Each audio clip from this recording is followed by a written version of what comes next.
Eh, Vamos a continuar en lo que estábamos estudiando en la mañana, en Lucas 7, por favor. Lucas 7. Evangelio de Lucas, el capítulo 7. Muy interesante. A mí me da mucha alegría cuando veo este relato del Señor Jesucristo. Y seguir los pasos del Señor Jesucristo es extraordinario. Cada vez que tengo experiencia, por ejemplo, digo yo, ¿cómo sentiría el Señor cuando yo estoy en esta posición? Porque Él lo pasó también. Dice que Él fue tentado en todo. ¿Cómo lo habrá hecho el Señor? Y hay tantas facetas en la Biblia que nuestra vida es tan pequeña en comparación a lo que Él pasó, que nosotros podríamos navegar en la experiencia como Él lo hizo. Y aquí hay una de las experiencias que es muy llamativa. En Lucas 7 y el versículo 36. El Espíritu Santo se encargó de dejar esto escrito para estos tiempos, porque el corazón nuestro es el mismo, como dijo el sabio Salomón. No hay nada nuevo bajo el sol. Todo lo que es, ya fue. Y lo que será, ya es. Así que todos pasamos y podemos entendernos. Podemos entendernos. Es lo mismo que siento yo. Me pasa lo mismo. Porque tenemos un mecanismo nosotros. Un mecanismo que, por ejemplo, nos impulsa a pecar. Todos tenemos ese mecanismo. El germen del pecado. La reacción de cómo actuamos cuando estamos en una encrucijada. Cuando estamos, por ejemplo, siendo cuestionados. Cada uno reacciona en una forma muy llamativa, muy en común, como todos reaccionamos. ¿Cómo nos defendemos? ¿Y cómo miramos a otros? ¿Cómo nos comparamos con otros? Lo mismo. Así que ninguno puede decir, no, a mí no me pasa eso. Dice Jesús en el hogar de Simón el fariseo. Uno de los fariseos rogó a Jesús que comiese con él. Y habiendo entrado en casa del fariseo, se sentó a la mesa. Vamos a ir versículo por versículo para ir sacando estos provechos muy importantes. El Señor Jesucristo invitado, rogó Simón el fariseo, rogó al Señor que fuera a su casa a cenar. Sabemos que en estos tiempos ya se ha perdido esa costumbre. Muy poquito cuando digo, oye, te ruego, vayas a mi casa, te invito a almorzar. En aquellos años cuando comenzó la iglesia, yo me acuerdo, era muy práctico eso. ¿Cuántas veces fui a almorzar a su casa a Cala de Guerra? Estaba la onésima chiquitita. Y me iba a poner la pechera. Y así, el hermano Jaime también. Ya no, Guasito, vaya a almorzar a la casa. Cosas así. Ahora ya como que no se practica eso. Bueno, ¿cuál era el interés? La comunión. La comunión. ¿Cuál sería la intención de Simón el fariseo? Era un hombre muy que se codeaba con la alta sociedad de la religión. Acuérdense que era un fariseo y los fariseos eran rigurosos en la ley. Tan celoso de la ley que, ¿se acuerda que Pablo decía, soy fariseo, celoso, yo perseguía a la iglesia? Y así, era un celo a tal punto que ellos tomaban la ley y la iban prolongando, poniendo nuevas ordenanzas más rígidas. Y se olvidaban de la misericordia y la gracia. La rigidez. Imagínense, ¿tenía conocimiento del Señor? Yo creo que sí, por algo le rogó, vaya a mi casa. Le rogó, vaya a mi casa a cenar. Y tendría seguramente a otros más invitados. ¿Por qué digo eso? Porque a continuación alguien más se coló en la fiesta o en la cena. O sea, habían varios, así que era fácil camuflarse. entrar a la cena. El Diego nos contaba ese día que tuvimos y que alguien se coló a la conferencia, era un joven, y él se dio cuenta que este joven le causó sospecha. Así que le dijo, ¿a quién está buscando? Estoy buscando al Carlos, pero ¿cómo el apellido? Y empezó así a titubear. Y dijo el Diego, ya vamos, yo te acompaño. No, parece que está afuera, dijo. Pasa eso en los grandes eventos. Hay muchos que están allí por alguna razón, quieren conseguir algo. Y el celo nuestro en estos tiempos es más rígido, porque ahora siempre ponen un personaje a la entrada de una cena, a la entrada de una boda, ¿ah? O una tarjeta, así que ahora no pueden colarse con facilidad. Pero en esos tiempos, cuando el Señor Jesucristo hacía una cena, el Señor Jesucristo tenía un ramal de seguidores. ¿Ah? Tenía un ramal de seguidores. Así que entre ellos, una mujer sin ser invitada. Ahora trato de pensar en ella yo. ¿Sabía del Señor? Claro que sí, por varias razones. ¿Por qué fue donde el Señor? ¿No tuvo esa oportunidad? ¿Qué le hacía a ella entrar en esta condición donde no era invitada? Era algo que le urgía. ¿Quién de nosotros no ha hecho lo imposible, por ejemplo, cuando tiene un problema, acudir a alguien? No quiere uno acudir, no quiere, pero es tanta la necesidad que le apremia y uno va de alguna de otra manera y pide consejo o le habla a alguien o por lo menos dice, tengo un problema, ore, por favor, y no le da los detalles, pero está afligido. Yo me recuerdo en aquellos tiempos de rigidez, de alcance de dinero, y pasábamos una apretura y mi esposa me decía, oye, falta esto, oye, ¿qué vamos a hacer? Me pasaba la responsabilidad y yo le decía, ¿sabes qué? No sé qué hacer. No sé qué hacer. Orar al Señor. Era tan apremiante en que uno se siente desventajado, en que uno baja la guardia y se encuentra que todo se cierra. Bueno, Dios, el Señor, permite muchas veces ciertas condiciones para que nosotros, el único lugar, entrar a Dios, a la presencia de Dios.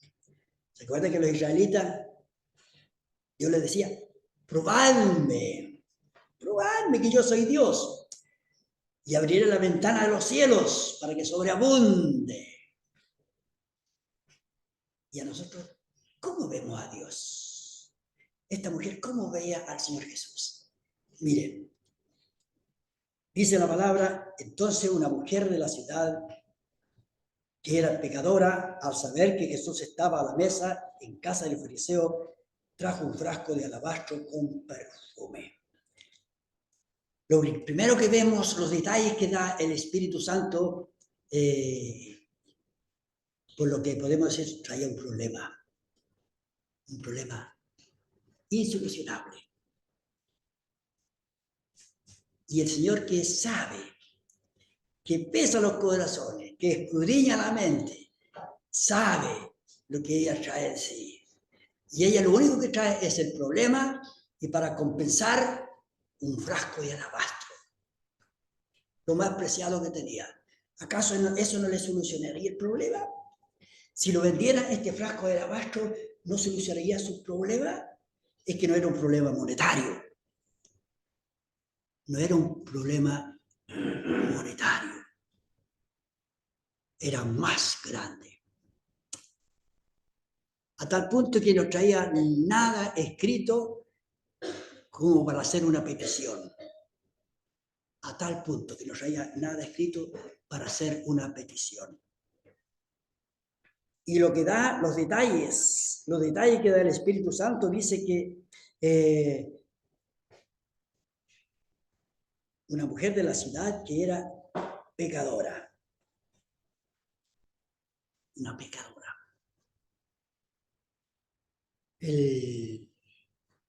¿Sabes que la fama de un pecador trasciende? Usted puede preguntar por cualquier persona. ¿Y fulano de tal? Ah, y le da algunos detalles. ¿Qué muestra? Algunos detalles de pecado. No, el maestro ese no, es un chanta, dice, como un vocabulario. No, ese maestro es muy carero. No, y comienza, lo identifican. La ciudad lo identifica. La gente lo identifica. Yo venía para acá y vi grandes lugares ocupados por vehículos en ambos lados en la calle y dije yo, parece que murió alguien. Y después me acordé que mi hija me dijo, parece que murió esta persona, papá. Oh, despertó la curiosidad. Dije, ¿a quién le pregunto? Usted sabe que nosotros los seres humanos somos curiosos. ¿Quién habrá muerto? Y pregunté, oye, ¿quién murió? Fulano de tal. Estaban las dos personas. Y él dijo, lo conocí. ¿Sabes tú? Era bueno que se muriera, me dijo. Bueno que se muriera porque no hacía ni un bien. Y el otro estaba contento de que se hubiera muerto. Estaba contento de que se hubiera muerto. Menos daño. Y después me contó la abuela. La abuela, incluso la misma abuela decía, es mi nieto, lo quiero, pero es mi nieto. Pero ojalá que la policía lo tome preso y no lo suelte. La nieta. ¿Qué había? La persona misma en sí cultivó un testimonio en que no le deseaban. Su vida en sí mostraba un sentimiento de que no contar con la persona. Imagínense, veamos a esta mujer. Allí está ella y es identificada como una mujer pecadora. Y usted sabe cuando nosotros vemos a una persona conocida, decimos un personaje. Ese es un personaje en Santa María. Todo lo conoce, es un personaje. Y lo identificamos un personaje porque es su hábitat, su forma de vivir, su forma de hacer las cosas, emite lo que ella hace. Nosotros hablamos, por ejemplo, de Fernando Oróstica. Ah, es un personaje. ¿Por qué? Porque el mundo, la gente, la comuna, lo conoce y sabe que es un alcohólico. Y sabe que no trabaja. Y saben que siempre está pidiendo. Y saben que no es digno de confianza. Y lo toman como un personaje bajando el perfil. No, como lástima. Es triste, ¿eh? Pero imagínense que uno tenga esa condición delante de la sociedad. Gracias a Dios que Dios nos salvó. Pero si no nos hubiera salvado, ¿cuál sería nuestro testimonio delante del mundo? ¿Cómo nos conocerían? No, esa persona, no, esa persona. Imagínense que la ciudad le conocía como una mujer pecadora. ¿Y qué hacía la gente? Si yo hubiese estado allí mirando lo que pasaba en la casa del fariseo, inmediatamente me habría confabulado con el mismo pensamiento. Ah, es la mujer la pecadora, la prostituta. Ah, ¿cómo reaccionó el Señor? Porque reaccionó el Señor, reaccionó el fariseo cuando interrumpió. Ella, tan apremiada, tan sumergida en su necesidad, que no encontró un mejor lugar que hacer en ese mismo momento entrar y encontrarse con el Señor Jesús. Sabía que el Señor no la iba a rechazar. Sabía que el Señor la podría aliviar. Sabía que era la oportunidad de su vida. Y lo hizo. Lo hizo. Hermanos, esto es lo llamativo. Me encanta a mí la persona del Señor Jesucristo. Por las calles de Palestina, me imagino, por las ciudades, por los pueblos, por cada sendero, todas las personas llegaron a conocerle. Y por eso que le seguían. Su atracción era muy especial, exclusiva. Su simpatía era muy formidable. Su tremenda manera de socorrer a las personas, muy conocida. Su habilidad de poder sanar era pero muy avanzada. Le precedía, iba delante de él. Así que cualquier ambiente, aún los leprosos, ¿cómo llegaría el testimonio a ellos? Que muchos venían y le decían, Señor, socórreme. Y otros, de alguna de otra manera, se acercaban a Jesús. Lo que veían en el Señor era algo formidable. ¿Cómo lo veían? ¿Cómo lo podían percibir?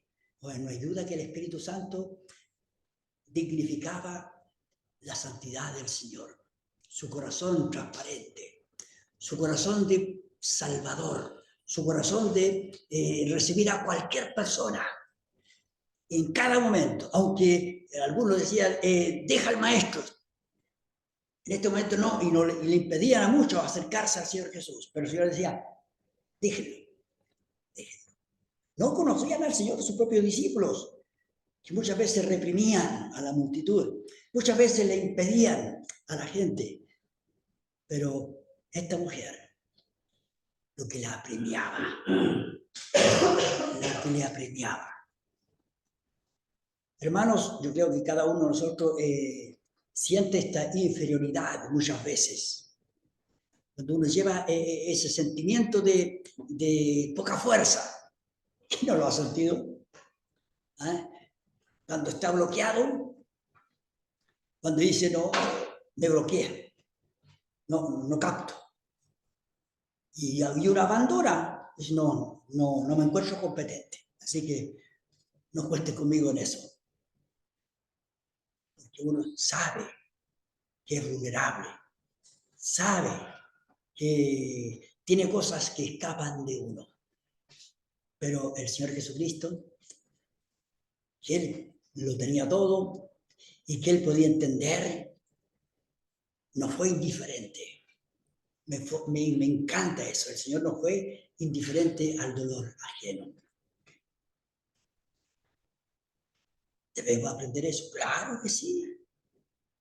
Aprender a no ser indiferente ante otras personas. Hay un mundo muy necesitado. Hay un mundo muy vulnerable. Tengo unos sobrinos. No he encontrado el modo de acercarme a ellos. Unos sobrinos que lo dejó mi hermano, lo abandonó y tiene tremendo drama porque no quiere ayudarlo. Y veo a los niñitos y me parte el corazón. ¿Cómo ayudarlo? Mi hermana me dice, oye, si lo ayudamos, vamos a mal acostumbrar a mi hermano, porque él es el responsable. ¿Qué culpa tienen los niños? Le digo yo. Y uno siente esa necesidad, ¿cómo suplirla? ¿Cómo hacerlo? Porque la mamá de ellos está en posición de defender su condición. Y no permite, y es bien rígida. Entonces, bueno, mejor no sé. Pero uno siente que debiera hacer algo, pero no puede. Pero el Señor Jesucristo, Él sabía cómo ayudar, cómo intervenir. Podía ver el trasfondo de todo corazón. Y dice la palabra de Dios, estando el 38, estando detrás de él, mire, la mujer no se acercó en forma directa, no lo hizo en una condición con personalidad fuerte, no, lo más sigilosa, lo más cautelosa, como buscando la posición en la cual ella tuviera más privacidad para colarse ante el Señor, dice, y estando detrás de él, detrás del Señor, a sus pies, llorando. Él habla del llanto. ¿Quién no se quiebra frente a un llanto? El más duro, el más arrogante, el más soberbio. Claro que en el día de hoy uno puede ver la delincuencia, a mujeres o a hombres que roban y las cámaras alcanzan a verlo, y cómo las personas se defienden y cómo lloran, especialmente cuando hacen ¿cómo dicen esto? Atraco a los vehículos, cuando roban un vehículo. Una encerrona. Y la mamá justo, y va el niño y lo lleva en el asiento de atrás, y la madre gime y llora. Ellos son implacables, implacables, aunque escuchen llorar a la persona, el endurecimiento.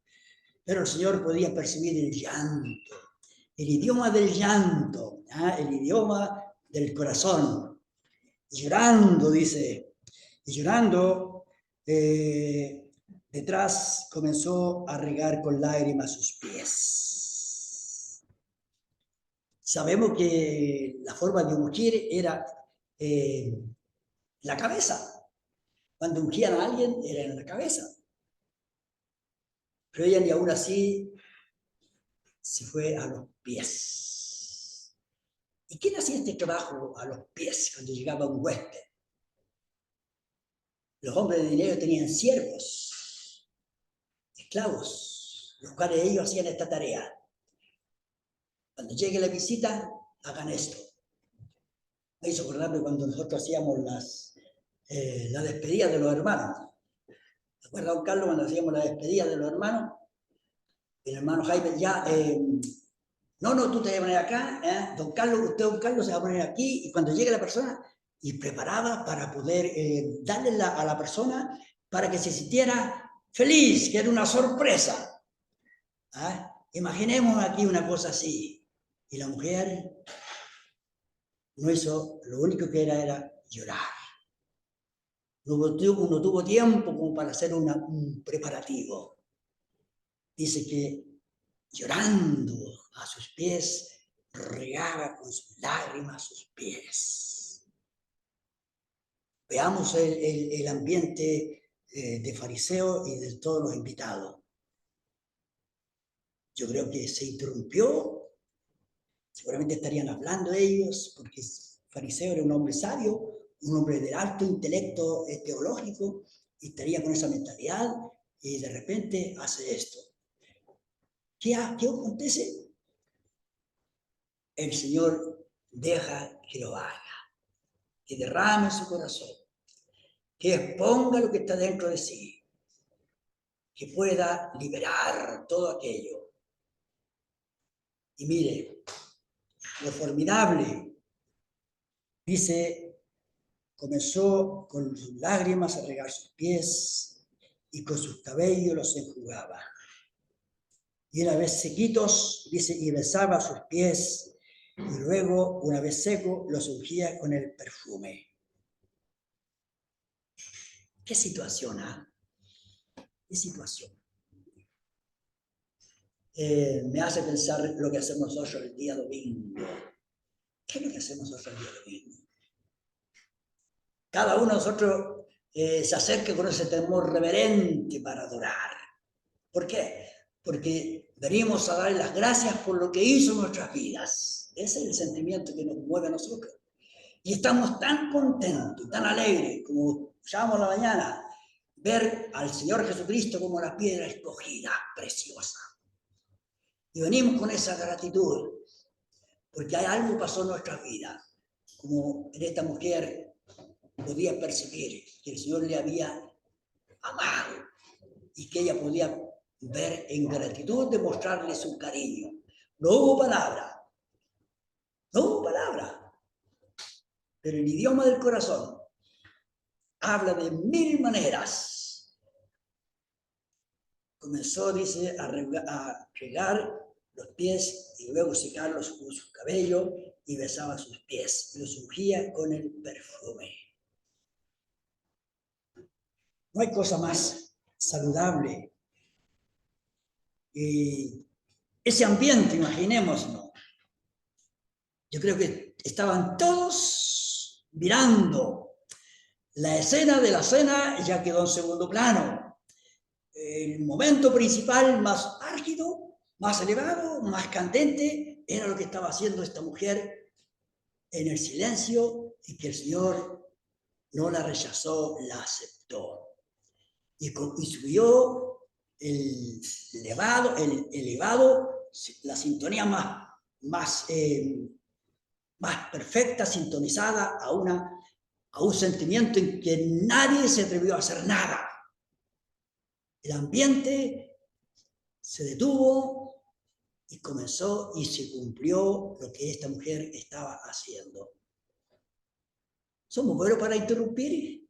Claro. ¿Cuántas veces? Oye, espérate, estoy hablando yo. Oye, no es el tema que estamos tratando. Y cortamos la comunicación. Oye, ¿y qué te hizo así? No, vamos a hacer de esta manera. Vaya. Y somos buenos para interrumpir. No, yo creo que esta es la posición en que debemos actuar, así que, bueno, hagamos. Comienza y se torna un diálogo medio áspero. Pero el Señor Jesucristo lo habló, se detuvo y se dejó que esta mujer derramara aquel frasco de alabastro. El aprecio. Una de las cosas que nos cuesta a nosotros es buscar el aprecio.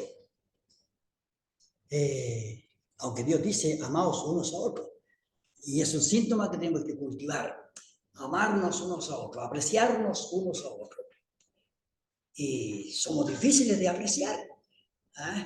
Siempre uno quiere tomar la iniciativa. Lo que yo digo, bueno, eso es lo que va a prevalecer. No.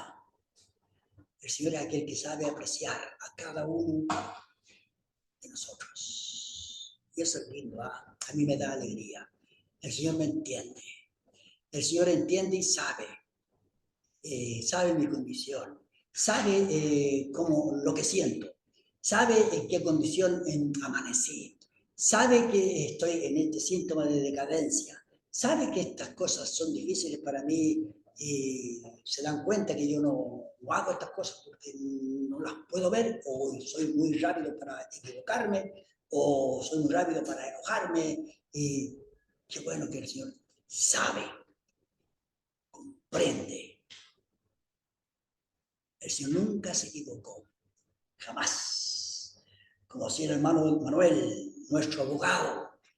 No hay caso que pierda él. Todos son elevadamente perfeccionados y nos atiende a cada uno y nos protege, y él logra hacer lo que él quiere. Formidablemente corregirnos para que seamos mejores.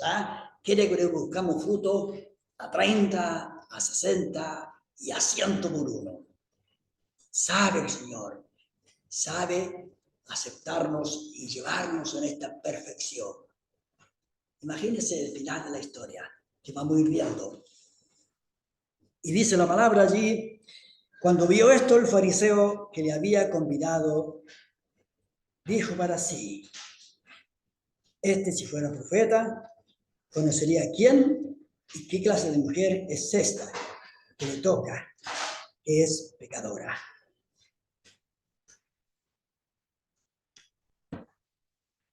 Una de las cosas que nosotros muchas veces proporcionamos, comentarios que opacan el gesto de otro.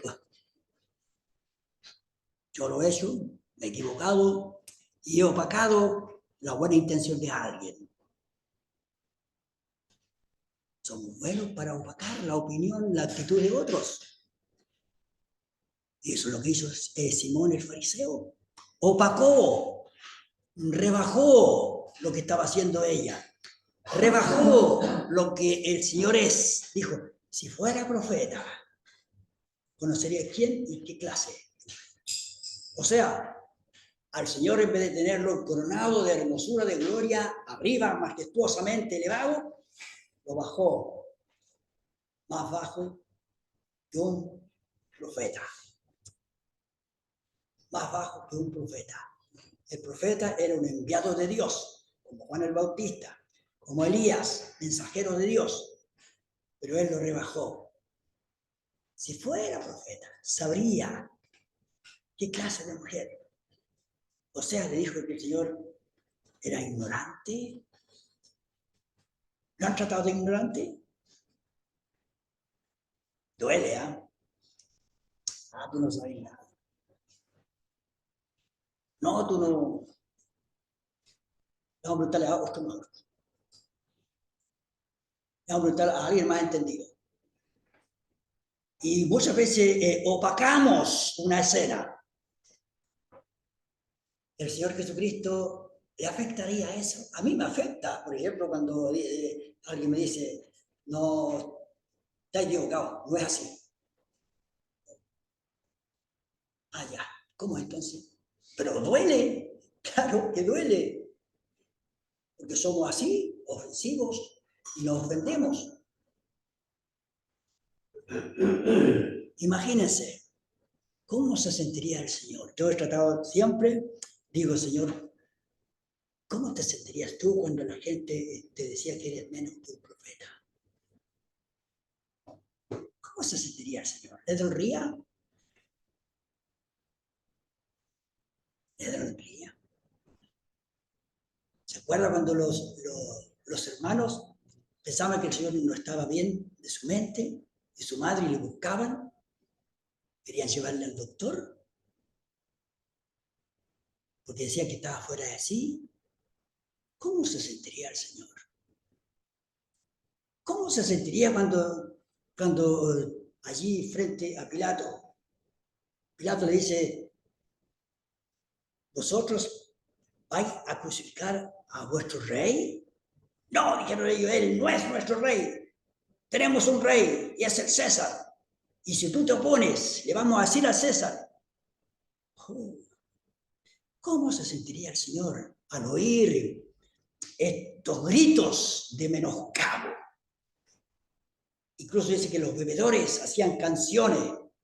Los bebedores, ustedes saben que una persona bebida inventa canción y canta, y su tono no es agradable, no es una nota agradable al oído, ni es una canción melodiosa. Destruye, mata la música, como diríamos nosotros, destruye la música. Bueno, al Señor Jesucristo a tal punto que lo menoscababan hasta en sus canciones.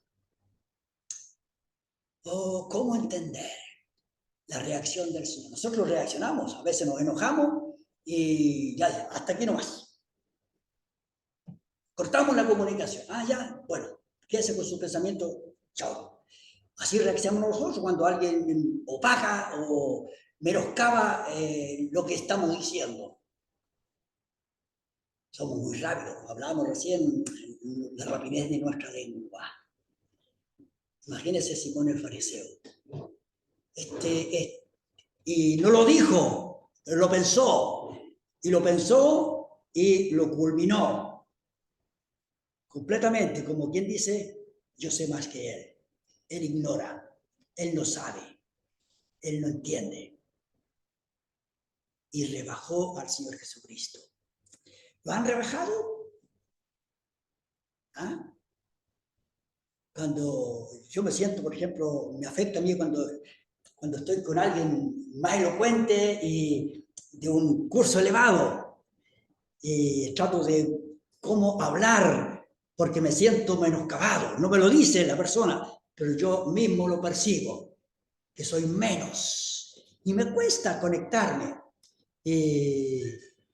porque es difícil. El intelecto, la educación, el profesionalismo, la categoría de estatus social, y uno se incomoda. Imagínense, aquí está el Señor, el dueño de toda sabiduría, el dueño de todo lo que existe, y el Señor no se ofendió, no se enojó, no dijo, ¿qué estás pensando, Simón? No. Oiga, qué formidable, es admirable al predicador de los siglos, al único, el maestro de los maestros, cómo actúa frente a estas circunstancias. Le dice allí el Señor Jesucristo. Entonces respondiendo Jesús le dijo, Simón, una cosa tengo que decirte. Di, maestro. Qué sabio, ¿eh? Qué sabio. Fácilmente el Señor, si hubiese pasado a mí, yo habría dicho, a ver, Simón, ¿qué estás pensando? Lo que tú estás pensando no es así. Y habría puesto mis cartas sobre la línea delante de sus ojos. Pero si no lo dejó. Y dijo, tengo que decirte algo, Simón. Tengo que contarte algo. Qué sabio el Señor.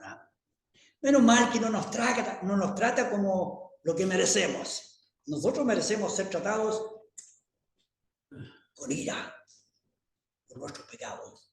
Nosotros, urgidamente, dice la palabra que estamos bajo la ira de Dios, porque hemos robado a Dios, hemos ofendido a Dios, hemos blasfemado a Dios y hemos respondido en desobediencia delante de Dios y hemos transgredido su ley y hemos odiado la santidad y hemos menoscabado y hemos hablado mal de las potestades superiores. Somos reos de juicio. Pero cuando Dios vino al mundo, lo hizo en una forma tan extraordinaria. La buena voluntad de Dios para con los hombres. Oiga, qué lindo, ¿eh? La buena voluntad de Dios se manifestó para con todos los seres humanos. No vino en ira, no vino en venganza, no vino en desgarrado juicio para castigar al culpable. Vino en busca del perdido. ¿Qué paso más precioso? Ver al Señor Jesucristo cómo busca al perdido. ¿Cómo lo busca? Lo sigue hasta donde está el vacío de su vida y siente el vacío de las personas. Yo les contaba en la mañana a los hermanos que mi hermana me contaba la experiencia de un amigo que tiene en San Felipe. Siempre se juntan y conversan, pero ella está como alcoholizada, la pobre. Mujer joven, 40 años tendrá. Y el otro día ese que llegó, bueno, y había estado tomando fuerte. Y llegó en la mañana, imagínate, con la resaca, a esa hora como las 10, las 11 de la mañana, y su tufo, olor a trago fuerte. Oye, le dijo, oye, tómate una pastilla de menta porque estáis pegando unos botellazos, pero terrible. Ah, va a ser tanto, va a ser tan bien anoche. Y le dijo ella, pero te vaya a poner alcoholizada, te hace mal, mujer. No, y para esta semana tengo otro carrete más, así que, oye, pero tú puedes, es que no estoy ni ahí con la vida, total, para lo que estoy viviendo, así, una forma vacía, una forma sin sentido, una vida sin destino firme, sino que allí en un vaivén de tragedia. Vacíos, vacíos. Y el Señor está viendo allí a una mujer en su vacío sufriendo. Y le dice a Simón, una cosa tengo que decirte. Y comienza el Señor a contarle, diciéndole, un acreedor tenía 2 deudores. ¿Sería común para el fariseo? Yo creo que sí, muy común para él, porque los fariseos eran hombres muy eruditos que se encargaban incluso de juzgar a veces ciertos casos. Y muchos casos eran de tremendas deudas, de tremendas situaciones desesperantes, de viudas, de viudos, de personas expatriadas, personas emigradas. Así que era muy común, un acreedor, dice, tenía 2 deudores, un prestamista, como un banquero, y uno le debía, ya le había pasado 500.000 y otro 500 denarios y otro le había prestado 50. 2 hombres, personas urgidas, en bancarrota, en desesperación, en una situación de muchos sentimientos encontrados, de alegría, pero a la vez preocupado. Solucionaron su problema, pero tenían ojo vacío. Habían pedido esto, pero estaban enlazados y enclaustrados en esta deuda. Y estaban allí sin poder con qué pagar. ¿Qué situaciones, eh? ¿Qué situación? ¿Acaso el Señor era dramático para contar historia? ¿Era dramático? No, la realidad. La realidad. Lo pasa en el día de hoy. ¿Sabe que hay mucha gente que dice, oye, vamos a hacer esto, pero que nadie lo sepa? Y llega, hoy vendió vendió la parcela, oye, están en bancarrota, oye, tienen una tremenda deuda con el banco. No se lo digan a nadie, pero es algo que el pecado, como marca el pecado, todo sale a la luz. El pecado no se puede ocultar. Las deudas no se pueden ocultar. ¿Cuántas personas han quedado en bancarrota? Tratan de esconder la miseria, pero es imposible. Tratan de ocultar el vacío y sale a la luz el vacío, la necesidad, lo vulnerable que están, lo expuestos que están. Y uno puede escuchar y ver la actitud de la persona y puede, por los cálculos, mira, cambió su estilo de vida. Bueno, el Señor no tenía necesidad de que le contaran. Y le dice, y no teniendo ellos con qué pagar, perdonó a ambos. Imagínense cómo sería la historia. No tenían entre ellos con qué pagar, el acreedor, el prestamista les perdonó la deuda. Qué tremendo, ¿eh? El perdón. El perdón.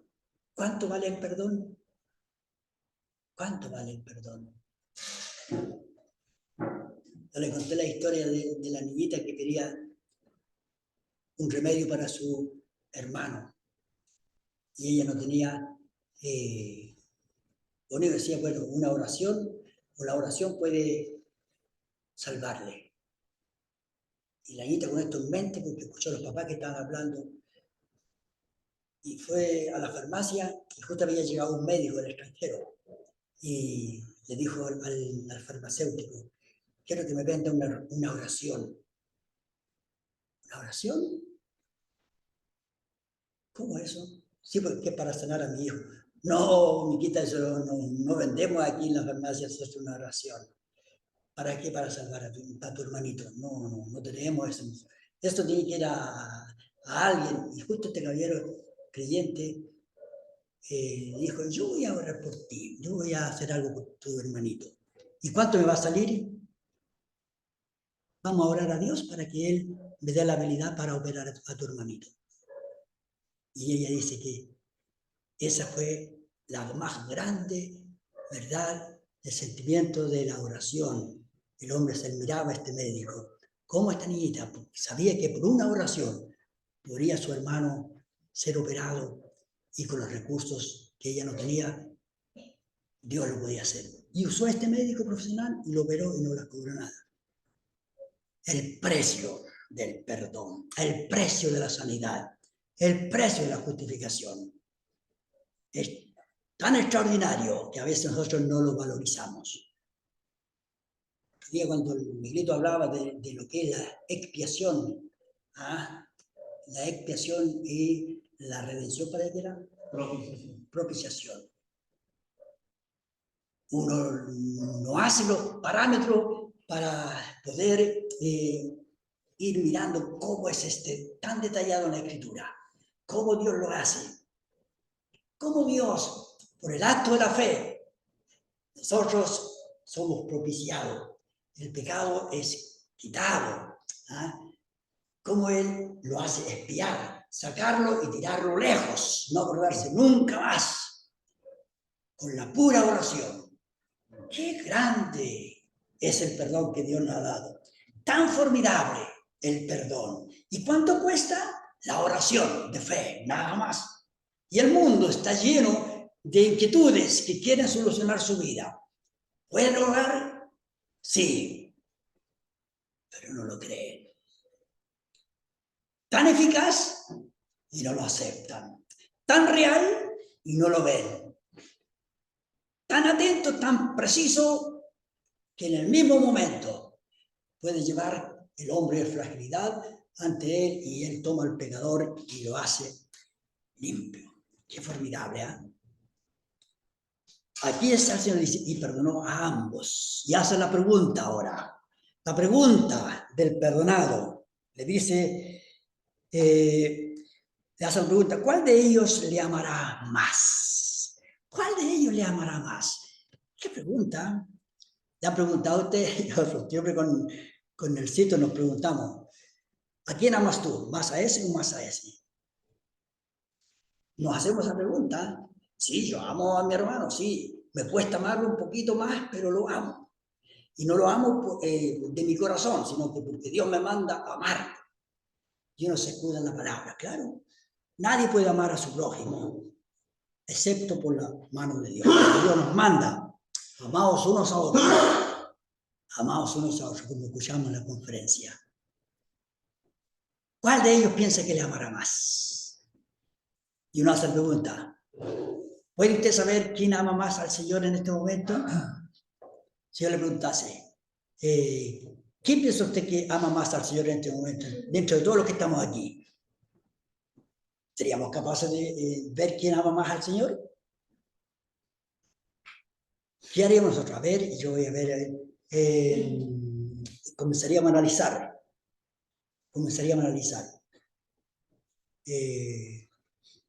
Y nos cuesta responder, ¿ah? Imagínense cómo se sentiría el fariseo, pero él respondió. Él dijo, yo sé. El que fue más perdonado, aquel que se le perdonó más grande, ese va a amar más. Y eso dice, rectamente has juzgado. Rectamente, no te has equivocado, has dicho la verdad. Mi hermano, ¿cuánto amo yo al Señor? ¿Cuánto amo yo al Señor? Tengo que empezar a ver cuánto me ha perdonado, cuánto era mi deuda. Claro, no era dinero. Usted sabe que las deudas de dinero incomodan hasta los países. Chile está endeudado, seguro. Venezuela está endeudado, seguro. Argentina está endeudado, seguro. Un banco que socorre a los países donde se juntan las naciones, préstamos. Y esclavizados, endeudados por años. Y se va pasando la deuda. Bueno, el ser humano no es monetaria la deuda.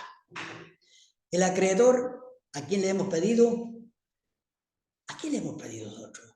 Bueno, Dios es aquel que nos da la vida. Y nos dice, fructificaos y multiplicaos. Haced tesoros en los cielos. Obedeceos mis mandamientos. Amar al prójimo. Adorarme, servirme a mí de todo tu corazón, de toda tu fuerza, con tu alma. ¿Hemos cumplido? ¿Hemos respondido? Señor, he cumplido.